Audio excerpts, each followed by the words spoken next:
जी, फरीदाबाद ज़िले में 3 एजेंसियां परचेज़ कर रही हैं। हैफेड, हरियाणा वेयरहाउस और खाद्य पूर्ति विभाग शामिल है। अभी तक फरीदाबाद ज़िले में टोटल 88,000 मीट्रिक टन की परचेज़ हो चुकी है, जिसमें से 80,000 मीट्रिक टन मंडियों से लिफ्ट कर गोडाउन्स में पहुंचा दिया गया है, जो कि लगभग 90% बनता है।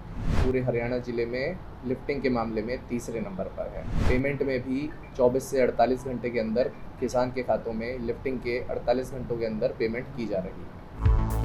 हरियाणा के जिले फरीदाबाद में मंडियों से गेहूं का उठान हो रहा है। जिला खाद्य आपूर्ति अधिकारी के मुताबिक अभी तक 90% मंडियों से गेहूं का उठान हो चुका है, जिसका 24 से 48 घंटे में किसानों को पेमेंट भी किया जा रहा है। फरीदाबाद में 3 एजेंसियों ने गेहूं की खरीदारी की है, जिसमें हैफेड, खाद्य आपूर्ति विभाग और हरियाणा वेयरहाउस शामिल है।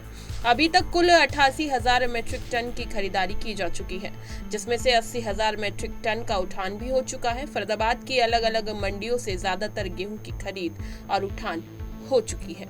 देखिए हमारी एक खास रिपोर्ट। सर, लगातार गेहूं की फसल मंडियों में जा रही है। उठान की बात की जाए या खरीदारी की बात की जाए, डीएफएससी विभाग की तरफ से भी कुछ सफाई विभाग की तरफ से तब कितना जो है वो अनाज खरीदा गया है, क्या कुछ इसकी जानकारी? जी, फरीदाबाद ज़िले में 3 एजेंसियां परचेज़ कर रही हैं। इसमें हैफेड, हरियाणा वेयरहाउस और खाद्य पूर्ति विभाग शामिल है। अभी तक फरीदाबाद ज़िले में टोटल 88,000 मीट्रिक टन की परचेज़ हो चुकी है, जिसमें से 80,000 मीट्रिक टन मंडियों से लिफ्ट कर गोडाउन्स में पहुंचा दिया गया है, जो कि लगभग 90% बनता है। अभी फरीदाबाद पूरे हरियाणा ज़िले में लिफ्टिंग के मामले में तीसरे नंबर पर है और पेमेंट में भी 24 से 48 घंटे के अंदर किसान के खातों में लिफ्टिंग के 48 घंटों के अंदर पेमेंट की जा रही है। सर, बात करें तो बल्लौड़ अनाज मंडी, डबुआ अनाज मंडी, सेक्टर 16 के अनाज मंडी और मोना अनाज मंडी, 4 मंडी हमारे यहाँ पे तो और तिगांव अनाज मंडी भी है। तिगांव।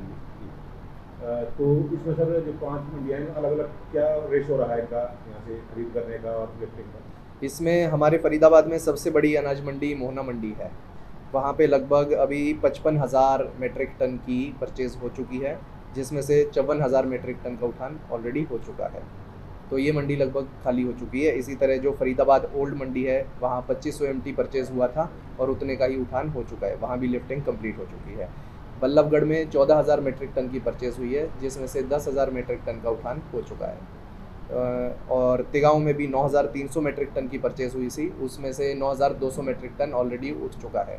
जो फतेहपुर बिलोच मंडी है, उसमें 7,000 MT की परचेज़ हुई है और लगभग 4,000 का उठान हुआ है। वहाँ पे थोड़ा उठान बचा है और इसमें डिस्ट्रिक्ट एडमिनिस्ट्रेशन पूरा लगी हुई है कि वहाँ का भी जो उठान है वो तेज़ी से हो जाएगा। बड़ा दावा किया जा रहा है सर कि लगातार 90% जो है वो उठान मंडियों से हो चुका है। जी, परंतु हम देख रहे हैं कि मंडियों के अंदर जगह नहीं है, किसान परेशान है कि जगह नहीं मिल पा रही है, उठान नहीं हो पा रहा है। आपके रिकॉर्ड 90% नहीं, ये जो सिचुएशन थी जी, ये एक्चुअली 10 दिन पहले की थी।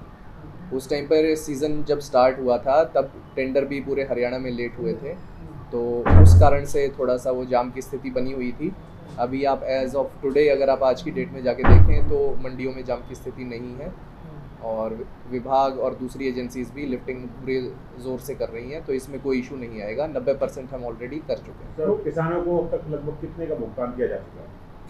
किसानों को 2425 पर क्विंटल के हिसाब से जो लिफ्टिंग हुई है उसका भुगतान किया जा चुका है। जो आपको आप जो खरीद की बात करें कि 3 एजेंसियाँ खरीद रही हैं जी, इसमें अगर खाद्य आपूर्ति विभाग की अगर बात करें तो उन्होंने कितना जो है वो खरीदा है सर? इसमें खाद्य पूर्ति विभाग ने 38,000 मीट्रिक टन खाद्य पूर्ति विभाग ने परचेज़ किया है। हैफेड ने 10,000 मीट्रिक टन परचेज़ किया है और हरियाणा वेयरहाउस ने 30,500 मीट्रिक टन परचेज़ किया है।